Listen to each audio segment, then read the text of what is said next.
And so in this process, there have been mobility programs, of course, involving physical movement of the students, faculty, researchers through study abroad, exchange programs, and so on. Not only that, offering joint research initiatives, dual degree programs, and the establishment of international branch campuses and so.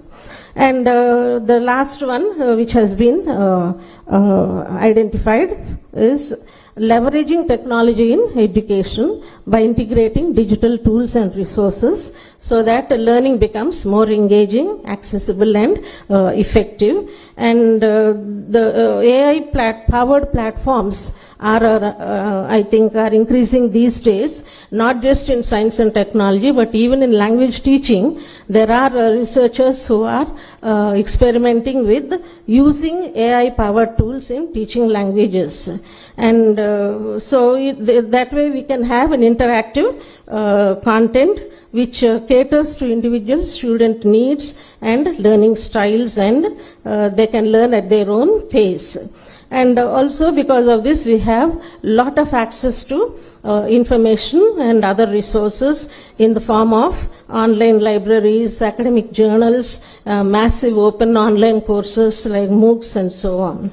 And so by way of conclusion, this is a call to collective action, the road to a trillion economy, which is the backbone of what the Prime Minister calls Viksit Bharat, is a developed, knowledge-driven India, and this is possible only in collective action. So when academia and industry come together, innovation becomes not only possible, but sustainable and impactful. So, I mean, as I said once again, if you permit me to, this is nothing new today, but maybe is getting reinforced even more because of NEP 2020. But we have been talking of the presence of industries in boards of studies in the different subjects of different universities and so on. Well, we do have industry experts in the board of studies, but usually, I mean, they might be busy to participate in our boards of studies, because when we are talking of revising and updating our curricula to the industry needs, well, their suggestions are very important. But sorry to say, though this has been going on for a lot of time, at the most, there is only a tangential involvement between the industries and the universities. So, more industry involvement in the universities, in the institutes, I think will result in a much more fruitful and fruitful economy, and also in terms of scientific and technological development. Thank you for giving me this opportunity.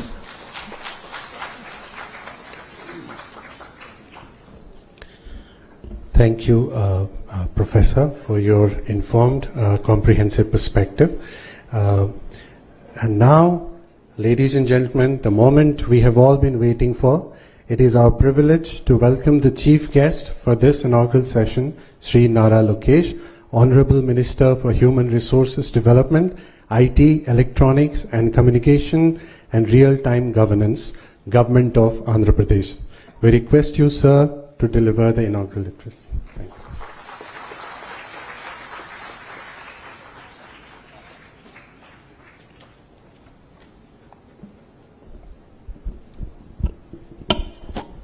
Distinguished guests, industry leaders, academicians, innovators, my dear students, good morning. Let me congratulate first CI, the Southern Region, and WIT for hosting an amazing forward-looking conclave. But I don't necessarily agree with them. The vision set here is reimagining higher education for India's $5 trillion economy. We should be thinking about our $30 trillion economy. India is going to achieve 5 trillion. whether the leaders who are sitting here do what they're supposed to do or not, we will achieve $5 trillion economy. The question is, how fast can we achieve the Honorable Prime Minister Shri Narendra Modi ji's vision of India achieving its $30 trillion economy depends on the kind of reforms, collaboration, changes that we all do together here. Economic growth is not possible without intellectual and human capital being harnessed. Higher education is not merely a sector for me, it is a strategic pillar here in Andhra Pradesh. 54% of our population is under the age of 25, which makes us one of the youngest workforces. It is a greater asset, and yes, demographic dividend is here to be harnessed. But it also presents unique challenges. The challenges is in terms of our employability, in terms of our ability to adapt to the changes that the world is going through. Only 34% of India's working age population has received a formal training. This is compared to 96% in South Korea, 80% in Japan, and 75% in Germany. The recent economic survey stated that only 51% of our graduates are employable. 51%. There is a big mismatch of what we teach and what the market demands. To be fair, in our current higher educational institutions, we are not able to provide any gainful employment even after 3 to 4 years of formal training. Whilst youngsters go to Ameerpet and within 4 to 6 months of training, they're able to find a job. So I truly believe that fundamental transformation, not correction, transformation is required in higher education. We must move from degree acquisition to skill activation. We can draw a lot of examples from across the world. Dr. Ashwini ji just mentioned about Stanford University and asked me to explain why Stanford has fostered innovation. And to be fair, it's a very old institution. It has built itself organically. But the most important thing of the institution to transform itself, to adapt to changes around itself. And when I went to Stanford, I was a Stanford MBA. She was part of the new curriculum. And there's so much of sea change between the curriculum, the approach, that even universities have to start transforming themselves. Otherwise, they become irrelevant. Professor Ratnaji just mentioned about public universities. So that is my concern. Public universities also should transform themselves. They should be led by best in industry to drive changes. Only then will they also be relevant in higher education. There is always a persistent gap between academia and industry. Lot has been discussed today about it. But it's very, very important that we accelerate reforms. So APSHI Vice Chair is here. All the thought leaders are here in this room. What is important is pace, speed at which we bring in the change. We must accelerate reforms through dynamic curriculum updates, structured internships, mentor and career guidance ecosystem, and faculty immersion programs. This is not merely a luxury, this is need of the hour, this is necessity for India. As all of you are aware, there has been a change in the government in the 16 months back. And the Honorable Chief Minister signed one of his first GO, which was skill census. And the idea was, how do you assess the citizens across various traits? And then what kind of skill intervention we should provide?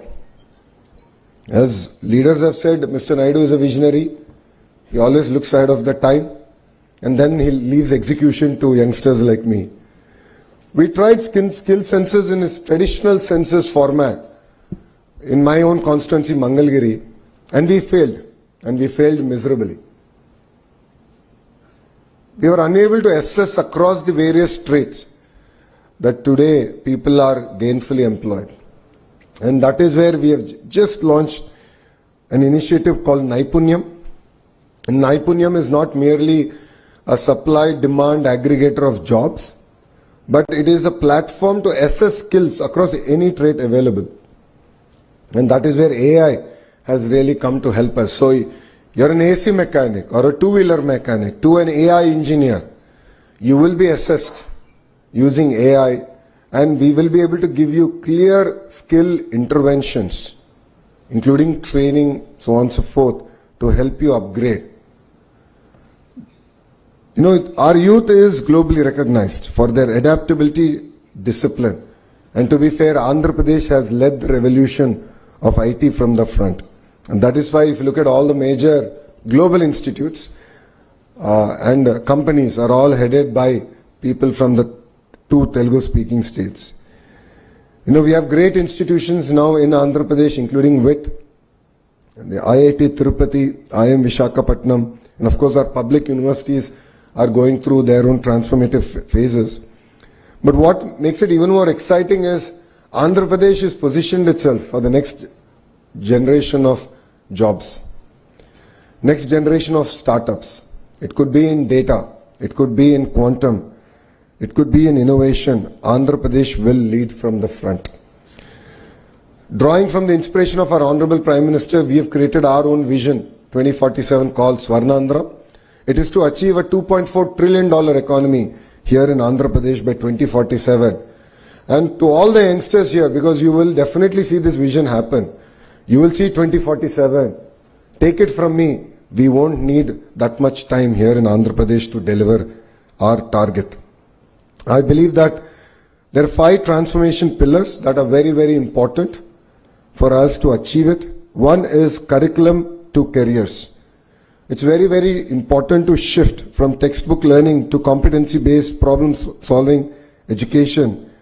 And every syllabus must be co-designed by industry to be measured against employability outcomes. Professor Ratnaji explained that industry apathy is there. I don't necessarily agree with her. The titans of industry have very limited time. We as a state have to be proactive. We have to deliver on the speed. We shouldn't waste their time. Only then will they be willing to invest time to help us transform our entire curriculum. So APSHI should work even harder than they are, including the chairperson, to involve the industry in terms of bringing in the requirements, changes to the curriculum. Research and innovation is the second pillar. Each university COE must host incubators, patents and startup hubs. It's very, very important that we also tie up with other global universities. I've had an opportunity to be to Australia. Recently I visited quite a few universities in a very short time I was there.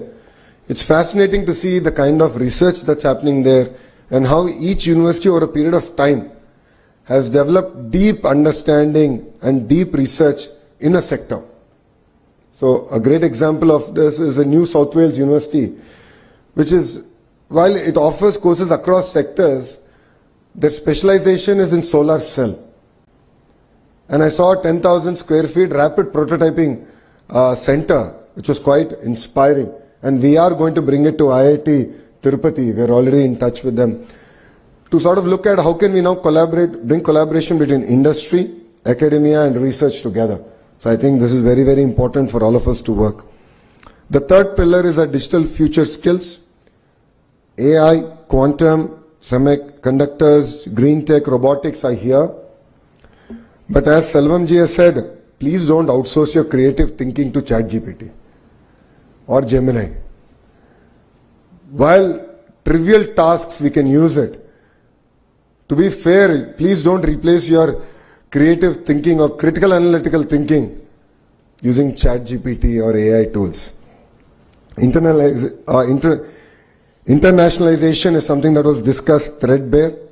It is very important to have tie-ups with global institutions Because what they offer is exposure. What they offer is alternative thinking. This, I believe, is very, very important if India has to deliver on its $30 trillion mission. Inclusivity and regional balance is the other very, very important subject, and this is something very core to the heart of this administration. While Amravati is our capital and there's a lot of work, I'm sure all of you would appreciate, now that rains have subsided and we are able to restart all the works here in Amravati. But for us, all regions and all parts of the states are equally important. But what we have done is a very focused clusterization. So if you look at Anantapur, it's the automotive hub. Kurnool is the renewable energy hub. There's a lot of cement manufacturing coming in that zone because they have limestone. Electronics manufacturing is coming between Kadapa and Chittoor. A lot of work is happening in compressed biogas in Prakasam district. Erstwhile Nellore district is already diversified. All of you will be surprised to know 50% of India's air conditioning is manufactured here in Andhra Pradesh. We've signed with LG, Daikin and Blue Star. We're going to take this to 70%. Imagine one cluster, 70% of India's air conditioning is going to come. Compressed biogas, as I said, in Prakasam. Here in Krishna Guntur is capital. We have Quantum now coming and we have few other industries coming here. East-West Godavari districts are exceptionally well known for their fisheries and we're working hard to take that forward. North Andhra is going through its own transformation. It's going to be a $1 trillion ecosystem, starting with a pharma hub, chemical hub, medical devices manufacturing hub, to a steel city. I thought we'll be building one new steel city. It looks like we're going to build two new steel cities in Visakhapatnam. And the entire data ecosystem, IT ecosystem that's getting built out there. Why am I sharing this with you is we believe in the power of vertical and horizontal integration in each of these clusters. So let me take an example of your mobile phone. All of you are taking pictures, so I thought that was apt. You have a screen, you have a camera, you have a camera lens, you have a lithium-ion battery in it, you have a haptic engine in it. All these are roughly manufactured by about 1,000 suppliers. And our vision here in the state is to bring these 1,000 suppliers to that cluster and build a thriving ecosystem. So looking at it from an end-to-end perspective, that's what I call verticalization. And horizontal is where my department, HRD, comes in.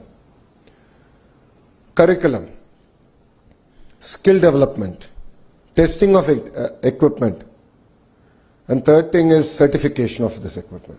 So when I met the Blue Star leadership, they said we manufacture 50% of India's air conditioning, but if I have to get a heat pump certified, I have to send it all the way to Germany. And why is that the case? Why are they not here? And you want to make it a 70% ecosystem, then we need to bring in the entire certification here to India and to this particular cluster. So what you're going to see in the next 3.5 years is a tight integration between our vertical and horizontal approach, and we'll create a thriving cluster in each of these zones. And I would like to thank CI for their continued support, but I would also like to request CI that they need to run at the pace of the Andhra Pradesh government. We've done consultative committees. We have a sense of urgency. Andhra Pradesh was, exactly 18 months back, not in the radar of any investment or investor coming to India or even in India. But today we have attracted close to $120 billion worth of investments already. And the partnership summit that we're hosting 14th, 15th in Visakhapatnam, we're hoping to close another $120 billion investment. By the end of our term, as we go for re-election in 2029, I have a vision that we can attract $1 trillion worth of firm commitment. So these are investments that obviously will not get done in the year that they're signed, but they will start. So if you look at ArcelorMittal project, it takes 7 years for all 3 phases to be implemented, but $15 billion will get invested in that project. If you look at the Google Data City, it's $15 billion that will get invested in 3 years.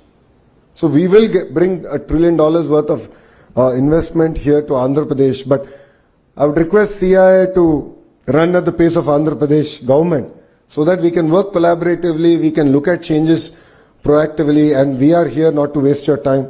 We are here to take your input and implement it to make sure that the Andhra model of collaboration is truly implemented in spirit. So industries should co-design curriculum. I think that's something that all of us touched upon.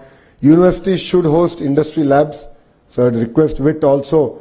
I know quantum computer is coming here, but I think we should look beyond even quantum and few other areas that we can sort of engage with.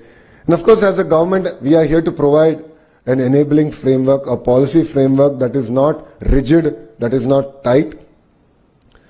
Madam Ratnaji did mention the importance of cross collaboration, humanities working with computer science. I agree with Madam because I am a product of it.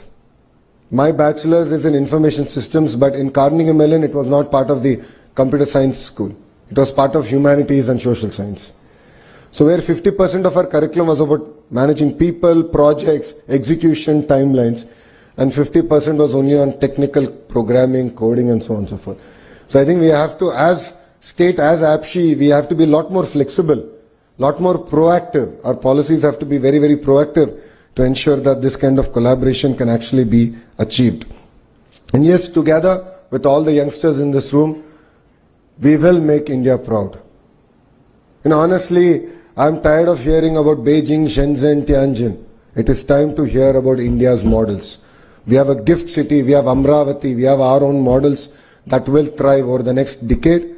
And together, all of us here can make it a reality. If we have to achieve this, if you have to make this a reality, the most important thing that all of you need to have is fire in your belly. You need to have it. As a government, we will provide the framework. As educationalists here, they will provide world-class education here. Skill development will be provided. But one thing we cannot give is fire in your belly. You need to have it. You need to set tall goals. And you need to go chase those tall goals. When this government came in, we didn't expect to achieve $120 billion worth of investments in such a short time. To be fair, that is equal to the investments in the last 10 years of Andhra Pradesh history. Last 10 years. But then we are not happy. We said we can do even better, we can do even more.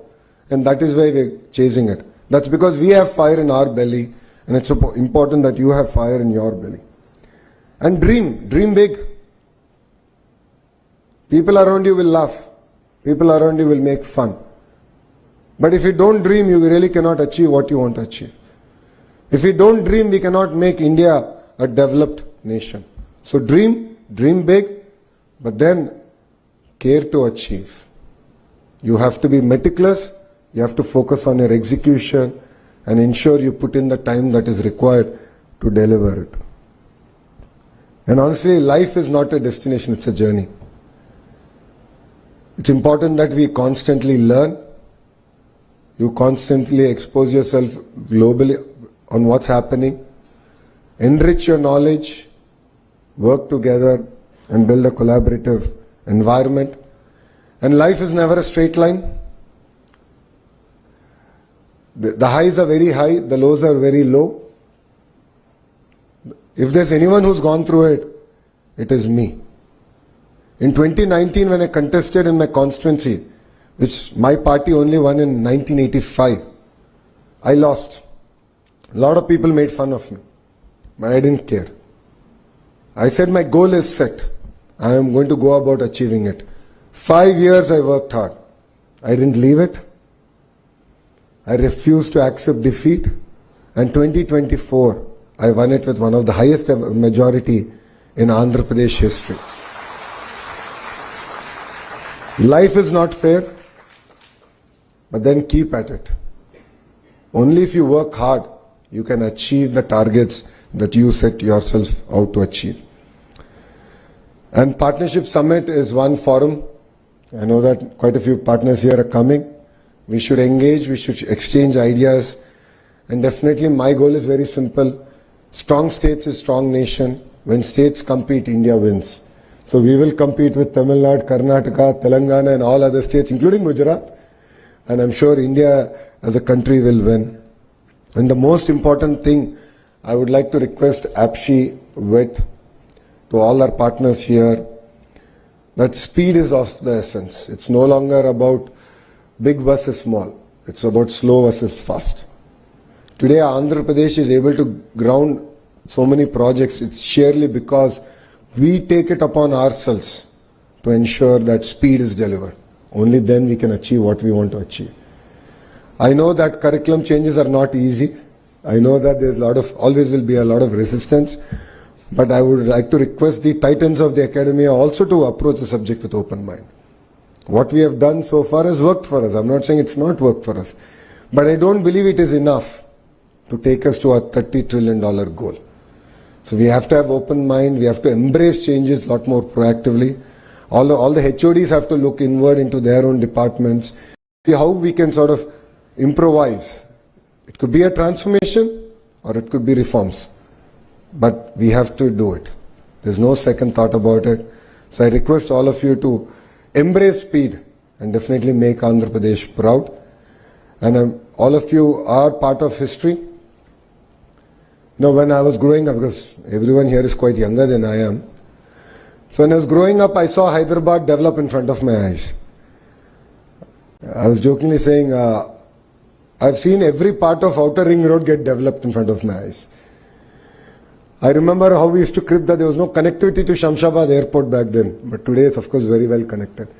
You're exactly seeing that magic happen in front of you here in Amravati.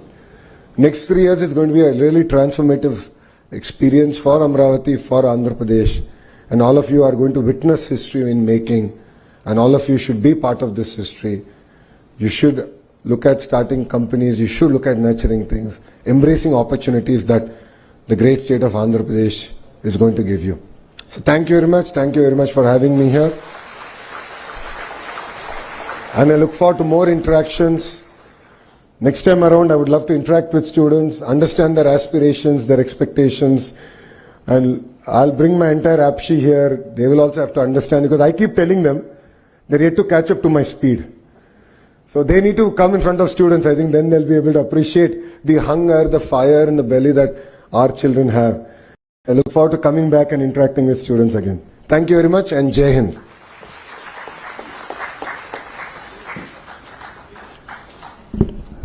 Thank you so much, sir, for the inspiring address and your visionary outlook on strengthening the education ecosystem to align with Andhra Pradesh and India's economic ambitions. Thank you once again, sir. So may I now invite Dr. G.V. Selvam, Vice President, VIT, to felicitate our chief guest, Sri Nara Lokis, sir.